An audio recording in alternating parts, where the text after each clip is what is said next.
오늘 우리는 우리 기독교가 가지고 있는 여러 신비 중에 하나에 대한 말씀을 읽었습니다. 그게 뭐냐면 하나님의 아들 예수님께서 성령으로 잉태하사 동정녀 마리아에게서 나신다는 것이에요.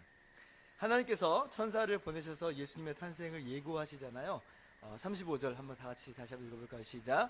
천사가 대답하여 이르되 성령이 내게 임하시고 지극히 높으신 이의 능력이 너를 덮으시리니 이름으로 나실 바 거룩한 이는 하나님의 아들이라 일컬어지리라. 지금 여자인데 처녀, 좀 결혼하지 않은 이 마리아에게 이 천사가 나타나서 네가 아들을 낳을 것이다, 그렇게 이야기를 하는 거예요. 이게 정말 쉽게 믿겨지지 않는 이야기예요. 사실은 우리가 어떻게 아이가 태어난지를 잘 알고 있어요. 남자가 여자와 결혼을 해서 관계를 맺을 때에만 아기가 생기는 것으로 너무 잘 알고 있어요. 그런데 그런 것 없이 아기가 복중에 들어선다, 이거 참 신비한 일이죠.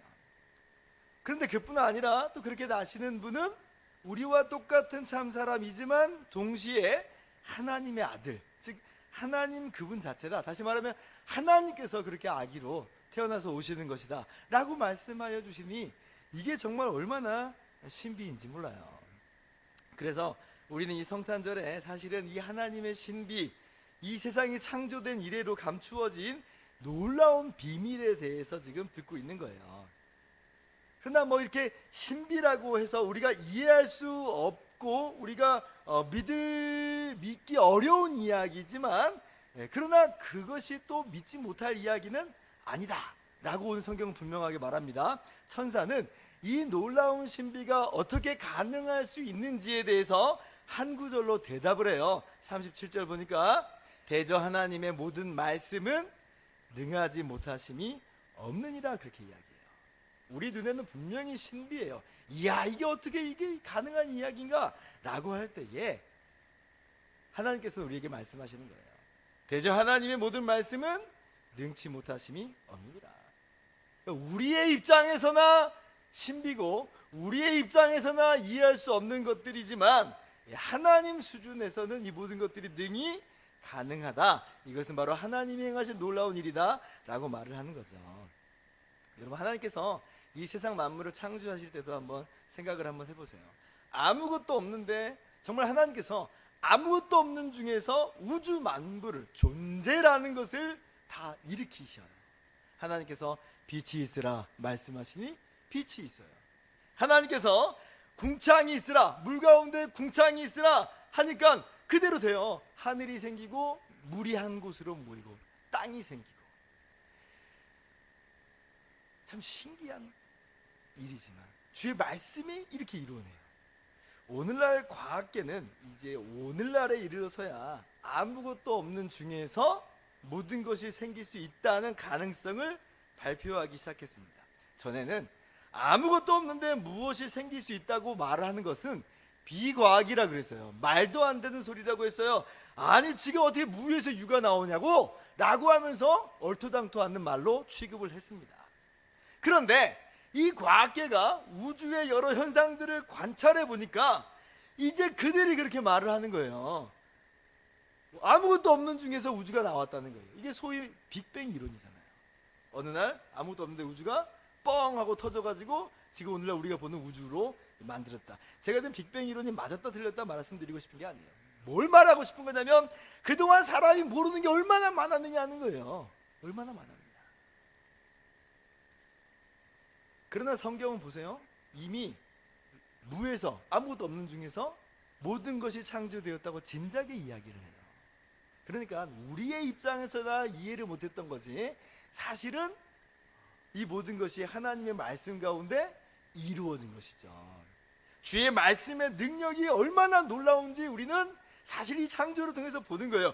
여러분, 그 말씀이에요. 그 말씀으로 하나님께서 오늘 놀라운 신비를 이뤄내신다는 거예요. 온 우주 만물을 무에서 유로 창조하신 그 하나님 말씀이 오늘 이 놀라운 신비를 우리 가운데 이루어 주신다는 거예요. 그래서 오늘 우리가 성육신의 신비, 이 성탄절의 신비에 대해서 이것이 어떻게 그렇게 되는 것인가, 어떤 과학과 이론으로 탐구할 것이 아니고 하나님의 행하신 이 놀라운 일을 경탄으로 바라봐야 되는 겁니다. 오늘 말씀을 통해서 우리가 볼 수 있는 것은 뭐냐면, 봐야 되는 것은 뭐냐면, 하나님이 우리를 위해서 얼마나 놀라운 일을 행하시는가 하는 것이에요. 그리고 물어봐야 되는 건 이거예요. 왜 그렇게 하시는가? 그 의미와 그 이유, 그 뜻에 대해서 살펴보는 것으로 충분해요. 자, 그러면 한번 우리가 정말 물어보는 거예요. 왜 하나님께서 동정녀 마리아라는 이 방식으로 예수님을 이 땅에 보내시는가? 오늘 본문이 사실 거기에서 출발하는 거 아니겠어요? 왜 천사가 처녀에게 찾아오고 너를 통하여서 아기가 태어난다라고 말씀하시는가? 다른 방식으로는 안 되는가? 뭐 이를테면 아담과 하와를 창조하실 때처럼 그냥 새로운 사람 만드시고 그를 통해서 구원 사역을 하실 수는 없는가? 왜 처녀의 몸에 잉태되시고 10달 머무시고 응애응애하고 태어나시고 젖을 빠시는, 어떻게 보면 정말 이러한 비천한 방식으로, 이 번잡한 방식으로 이렇게 이 땅에 오시는가? 왠가? 왜냐하면 그것은 그래야지만 나실 이는 우리와 똑같은 사람으로 인정되시고, 그래야지만 그분이 우리의 죄를 대신할 수 있는 그러한 존재, 그러한 자격이 있게 되기 때문에 그래요. 그러니까 하나님께서 지금 이 동정녀 마리아에게서 태어나게, 예수님을 태어나게 하시는 이 방식은 우리의 구원에 있어서 너무나도 필요하고 너무나도 중요한 사건이라는 겁니다. 히브리서 2장 14절은 이렇게 이야기해요. 자녀들은 혈과 육에 속하였음에 그도 또한 같은 모양으로 혈과 육을 함께 지니시면, 다시 말하면 자, 우리가 혈과 육을 지닌 존재예요. 그렇기 때문에 예수님도 똑같은 혈과 육을 지니셔야 된다는 것이죠. 왜냐하면 죽음을 통하여 죽음의 세력을 잡은 자 곧 마귀를 멸하시며, 15절 같이요, 또 죽기를 무서워함으로 한평생 매어 종노릇하는 모든 자들을 놓아주려 하심이니. 그러니까 혈과 육을 가진 우리를 구원하기 위해서는 예수님도 똑같은 혈과 육을 지니셔야 돼요. 왜냐하면 그 모습으로 오시고 그 모습으로 죽으셔야지 비로소 혈과 육을 가진 우리를 구원하실 수 있다라고 말씀하시는 거예요. 그러니까 주님께서 동정녀 마리아를 통해서 나신 이것은 그냥 어떤 신비로운 이야기를 우리에게 들려주시기 위함이 아니라 그 자체로 우리의 구원을 위해서 너무나도 중요하고 필요한, 반드시 이렇게 해야만 하는 일이라는 거예요. 이것을 17절에 다시 한번 반복합니다.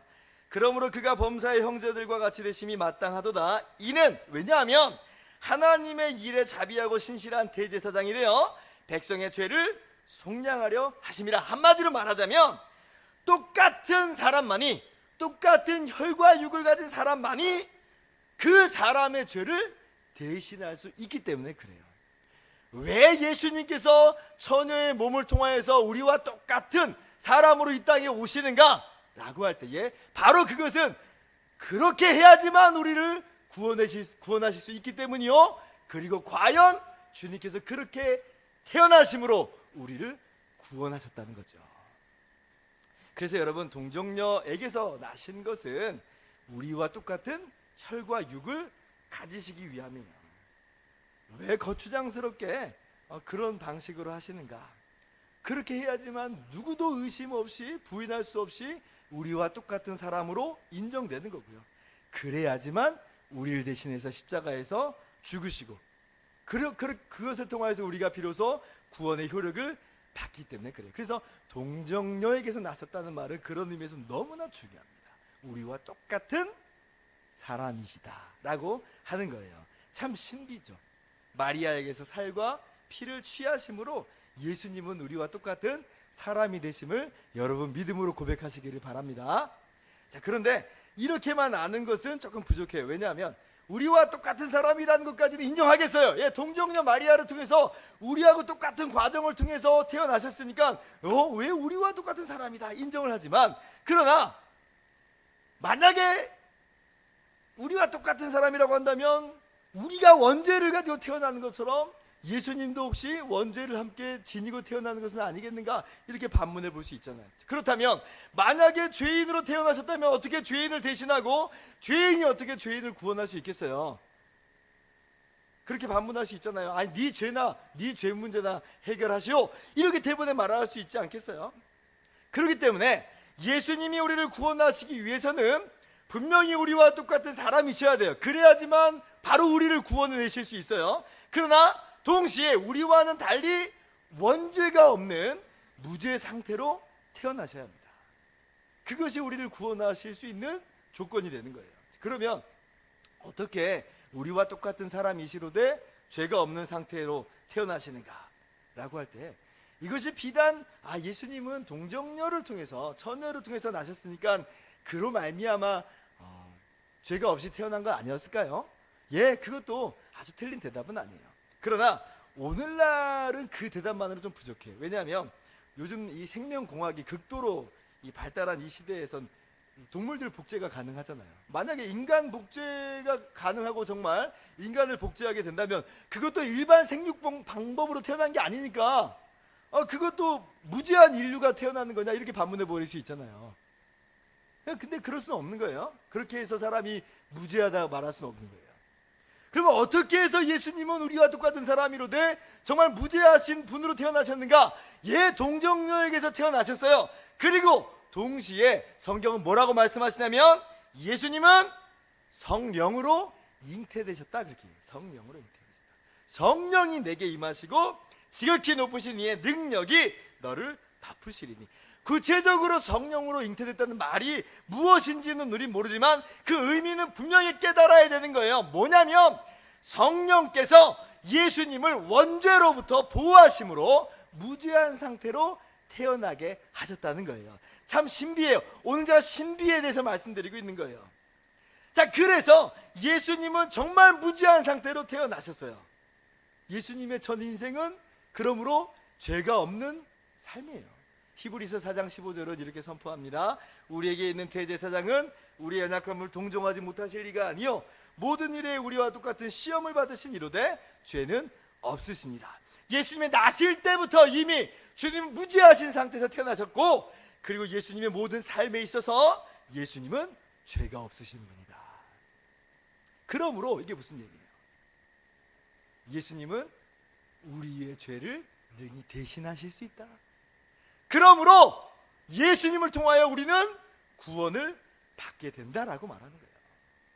마치 잘못한 것 한 개도 없는 친구가 우리 대신해서 제가 대신 벌 받겠습니다, 이는 용서해 주십시오 라고 하는 것처럼, 그래서 아무것도 한 것도 없지만 벌을 다 면제받는 것처럼, 거저 면제받는 것처럼 우리에게 이루어진 놀라운 구원이 바로 그렇다. 우리는 거저 받은 거지만 우리 예수님은 바로 이것을 위해서 얼마나 낮아지시는지, 하나님이신 그분이 우리와 똑같은 사람이 되시고 우리와 똑같은 과정으로 태어나시고 먹고 자고 싸고 부모의 손에 돌보심을 받는 온 우주 만물을 창조하신 그분이 어떻게 이렇게 낮은 곳까지 임하시는가? 다른 이유가 아니에요.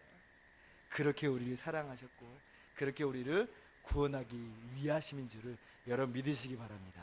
그래서 여러분, 우리가 사도신경에서 성령으로 잉태되사 동정녀 마리아에게서 나시고라고 고백하잖아요. 아니, 왜 사도신경에 이런 내용이 굳이 들어가는가? 왜 우리가 이것을 항상 매 주일마다 암송하면서 고백하는가? 굉장히 중요한 거예요.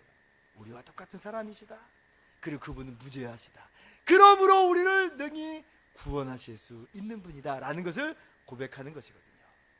그래서 여러분 모두 이 사도신경에서 우리가 함께 날마다 고백하는 것처럼 진실된 믿음으로 예수님은 성령으로 잉태되사 동정녀 마리아에게서 나셨다, 이것이 정말 놀라운 신비지만 우리가 우리의 이성으로는 이해하기 어렵지만 나는 믿습니다 라고 고백할 수 있는 저와 여러분들 되기를 주님의 이름으로 축원합니다.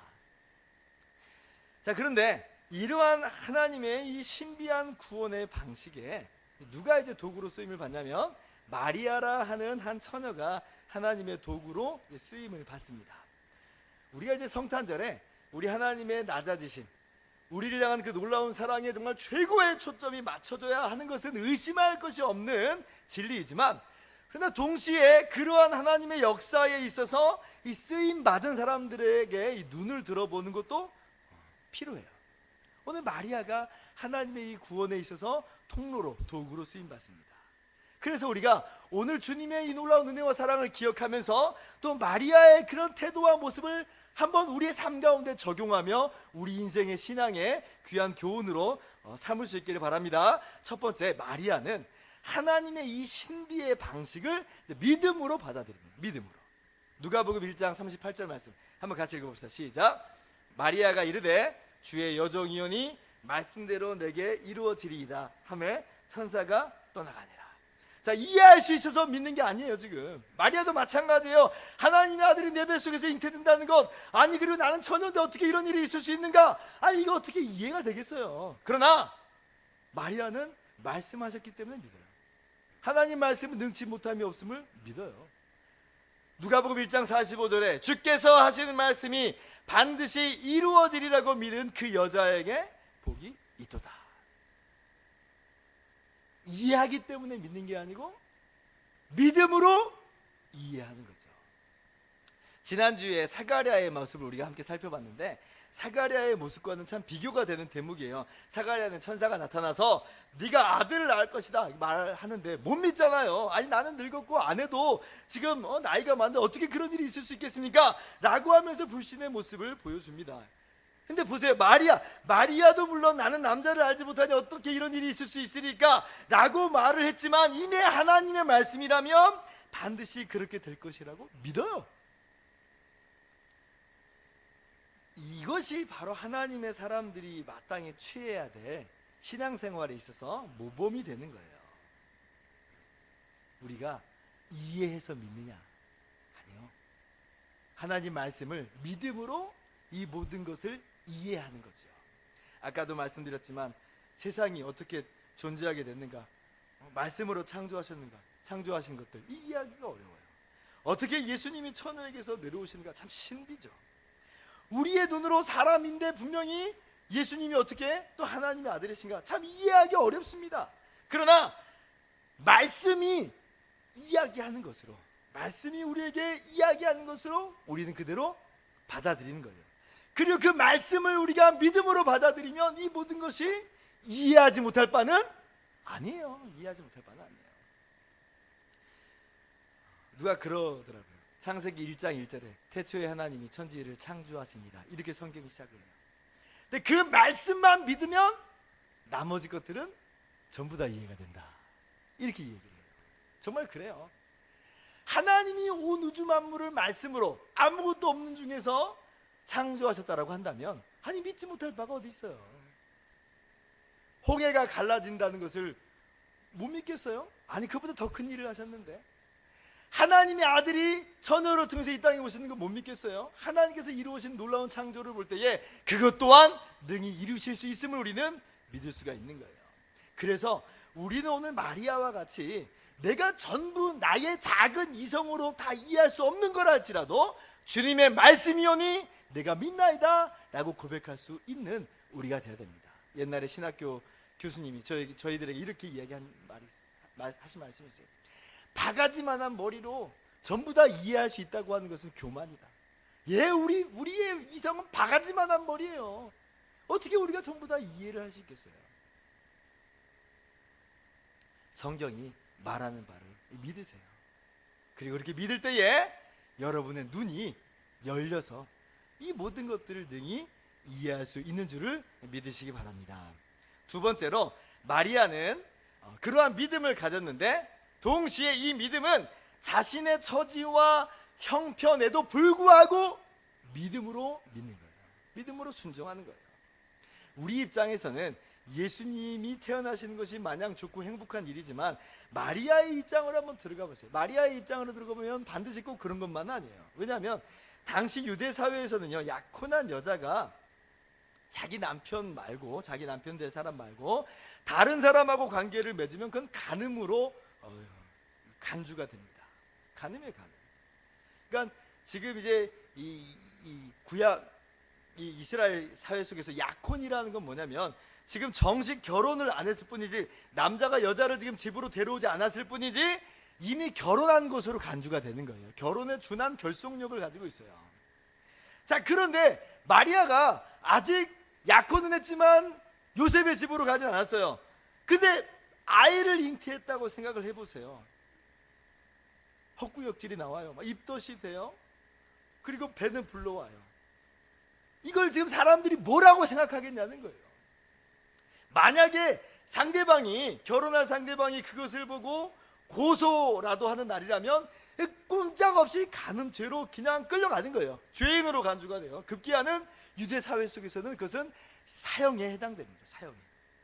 실제로 요한복음을 보면 예수님 당시에도 간음하다가 현장에 붙잡힌 이 여인의 이야기가 나오잖아요. 그때 군중들의 이야기가 뭐예요? 모세의 율법에는 이런 간음한 여자를 돌로 치라고 했습니다. 당신은 어떻게 대답하겠습니까? 이렇게 예수님께 물으러 나오잖아요. 그러니까 간음이라고 하는 것은 지금 마리아의 입장에서 뭐냐면 죽느냐 사느냐의 문제예요. 마리아가 간음했다는 건 아닌데 이 불러오는 배는 어떻게 지금 변명할 수가 있겠어요? 얼마나 두려운 일이냐 하는 거예요. 그러나 마리아가 믿는다라고 고백했을 때는 그 모든 모욕과 형벌을 기꺼이 감수하겠다는 그런 자세를 아울러 그 안에 담아내고 있는 거죠. 근데 이제 감사하게도 그런 끔찍한 일은 벌어지지 않아요. 남편 될 사람이 요셉인데 요셉이 알아차리죠. 알아차려요. 그런데 이제 고소하고 고발하면서 처벌하는 게 아니라 조용히 그만하려고 그랬다. 그냥 가만히 끊으려고 했다. 그렇게 이야기해요. 파혼하려고 했다는 거예요. 그러니까 파혼만 하면 그래도 마리아가 이러한 사형까지는 가지 않습니다. 구약 성경에도 이 결혼하지 않는 여자의 간음은 벌금형을 처하고 그리고 결혼을 하게 하는 그런 일로 마무리를 지어요. 그러니까 수위가 아주 낮아지게 되는 겁니다. 물론 그것도 죄지만. 그러니까 이 요셉도 그런 의미에서 참 의로운 사람이에요. 그런데 이제 천사가 요셉에게도 나타나죠. 그래서 네 아내를 데려오기를 두려워하지 말라. 이것은 성령으로 말미암아 잉태된 것이라고 이야기를 해줘요. 그래서 요셉이 마리아를 데려오고 마리아와 아기의 보호자가 됩니다. 여러분, 우리의 이 신앙생활 중에 믿는 것 때문에 당하는 어려움과 고난들이 있어요. 가정에서의 핍박이 있을 수 있고, 직장에서의 조롱이 있을 수 있고, 친구들 사이가 멀어질 수 있고, 경제적인 손해를 볼 수도 있습니다. 심지어는 예수님 믿는 것 때문에 죽을 수도 있어요. 우리나라에서는 그런 일들이 있지는 않지만 지지난달만 해도 소말리아의 어떤 한 지역에서 무장 괴한들이 버스로 또 들이닥쳐가지고 거기서 3명을 내리게 했어요. 왜냐하면 무슬림이 아니거든요. 그래서 그 3명을 이제 위협을 하고 위협하고 이제 죽이려고 하는 거예요. 만약에 너가 무슬림이라고 고백하든지 그래서 코란을 외우든지 아니면 죽든지 선택해라. 그러니까 한 명은 코란을 암송하고 다시 돌아갑니다. 그러나 2명은 나는 그리스도인이고 나는 예수님을 믿는 사람입니다 라고 고백해요. 그래서 이 케냐인인데 그들은 이 사람들이 그 자리에서 총에 맞아 죽습니다. 아니, 예수님 믿는 것 때문에 이런 일이 기꺼이 감수하는 거예요. 모두 다 이런 핍박과 어려움을 겪는 것은 아닙니다. 안 그런 사람도 있죠. 그러나 분명한 것은 우리가 믿노라 라고 할 때는 이러한 각오를 우리가 해야 된다는 거예요. 난관과 어려움도 충분히 예상되지만 나는 그래도 주님을 믿습니다. 이것이 바로 마리아의 믿음 속에 자리 잡고 있는 거예요. 여러분, 마리아처럼 그러한 참다운 믿음으로 여러분도 모두 예수 그리스도를 나의 주요, 나의 전부라고 고백하면서 나아가시는 저와 여러분 모두가 되기를 주님의 이름으로 축원합니다. 3번째 교훈은 이렇게 하나님의 도구로 쓰임받는 이 영광과 영예를 누리게 돼요, 마리아가. 그러나 그것이 그렇다고 해서 나의 공로나 나의 의로움은 아니고 도리어 써주시는 은혜인 줄을 알고 감사하고 찬양하며 오직 하나님께만 영광을 돌리는 것, 이것이 마리아의 모습을 통해서 우리가 3번째로 적용하는 교훈이에요. 오늘 말씀 자세히 보세요. 천사가 마리아에게 부탁하러 온 게 아니에요. 내가 너를 좀 써야 되겠다. 들어줄 수 있겠니? 너 좀 힘들겠지만 좀 도와줘. 하나님께서 그런 식으로 말씀하시지 않아요. 28절 보니까 마리아를 향해서 도리어 은혜를 받은 자여 이렇게 이야기해요. 30절도 다시 한번 반복합니다. 네가 하나님께 은혜를 입었느니라. 이게 무슨 얘기예요? 마리아에게 부탁하고 흡수하는 게 아니고 도리어 하나님께서 마리아를 써주신다는 거예요. 그게 은혜라고 하는 거예요. 은혜. 우리가 하나님께 뭔가를 해드리는 것으로 생각을 하는데 아니에요. 그 하나님이 은혜를 주셨다는 거예요. 내가 너를 써주신다라고 이야기하는 거예요. 쓰임받는 것이 은혜 받는 거고 영광과 영예라 그렇게 성경은 이야기하는 거예요. 그래서 마리아가 찬송하는 대목이 그 뒤에 나옵니다. 46절 이하를 보면 마리아가 이르되 내 영혼이 주를 찬양하며 내 마음이 하나님 내 구주를 기뻐하였음은 48절 같이요 그의 여종의 비천함을 돌아보셨습니다. 보라 이제 후로는 만세의 날을 복이 있다 일컬으리로다. 지금 마리아가 고백하는 것도 동일해요. 써주시는 은혜와 써주시는 영광을 찬양하는 거예요. 나는 비천한 자일 뿐인데 하나님이 나 같은 자를 사용해 주시다니요. 나 참 정말 복받은 사람이군요 라고 고백하고 있어요. 여러분, 우리가 하나님의 도구로 쓰임받을 때에 이런 자세를 반드시 기억해야 됩니다. 내가 목사가 되었고 내가 장로가 되었고 집사가 권사가 되었고 그런 것들이요, 내가 잘나서 그런 것도 아니고 내가 아니면 안 되기 때문에 그런 것도 아니에요. 그저 우리를 지명하여서 그렇게 사용하여 주시는 하나님의 은혜가 있을 따름이에요. 그러므로 우리가 그 어떤 일에도 교만할 수가 없고요. 그리고 또 한편으로는 아유 나 같은 게 어떻게 그렇게 할 수 있겠어? 그럴 수도 없어요. 왜냐하면 써주시는 하나님의 능력이 있으니까. 은혜가 우리를 일으키시고 은혜로 우리를 사용하시고 은혜가 우리를 이끌어간다는 걸 여러분 꼭 기억했으면 좋겠습니다. 그러므로 써주시는 하나님의 은혜를 기억하면서 나 같은 자도 사용하여 주셔서 정말 감사합니다. 나는 능력이 없지만 주님께서 능히 행하실 수 있는 줄을 믿습니다 라고 믿음으로 고백하면서 하나님께 영광으로만 돌리는 저와 여러분 되기를 주님의 이름으로 축원합니다. 말씀을 마치도록 하겠습니다. 예수님의 나심을 우리는 오늘 말씀 속에서 바라봅니다. 동정녀 마리아에게서 나시고 오늘 그 중요한 의미를 꼭 기억해야 돼요. 성령으로 잉태되사 동정녀에게서 나심은 괜히 그러신 것이 아니다. 바로 그러한 방식으로만 예수님은 우리와 똑같은 사람이 되시는 것이고 성령으로 잉태되심으로 주님 무지하게 이 땅에 오셨어요. 그렇게 자신을 낮추심으로 비로소 우리를 구원하셨다는 것, 주님이 참된 우리의 구원자가 되신다는 것 여러분 기억하면서 이 진리 안에 분명하게 서시기를 소망합니다. 이거 놓치면 성탄절은 아무런 의미가 없는 거예요. 그러나 믿는 자는 구원받음을 여러분 믿으시기 바랍니다. 그러므로 이 믿음으로 여러분이 마리아와 같이 고백하기를 소망해요. 하나님의 말씀을 능치 못함이 없은 줄 믿습니다. 정말 예수님은 참 하나님이시고 참 사람으로서 나의 구원자가 됨을 믿습니다 라고 여러분의 믿음을 고백할 수 있는 여러분 모두 되기를 바랍니다. 그리고 그 믿음 안에는 무엇이 필요하냐면 대가를 치를 각오를 하세요. 기꺼이 내가 이 믿음이라면 주님이 정말 나의 구원자이시기에 나는 목숨을 잃는다 할지라도 나는 이 믿음 지키겠습니다 라고 그렇게 믿음을 고백할 수 있기를 소망하고, 그리고 우리를 그렇게 구원하시고 그리고 더 나아가서 우리를 주의 도구로 사용하시는 하나님의 은혜를 바라보면서 오직 하나님께만 감사와 찬양과 영광을 돌리는 저와 여러분 모두 되기를 주님의 이름으로 축원합니다. 기도하겠습니다.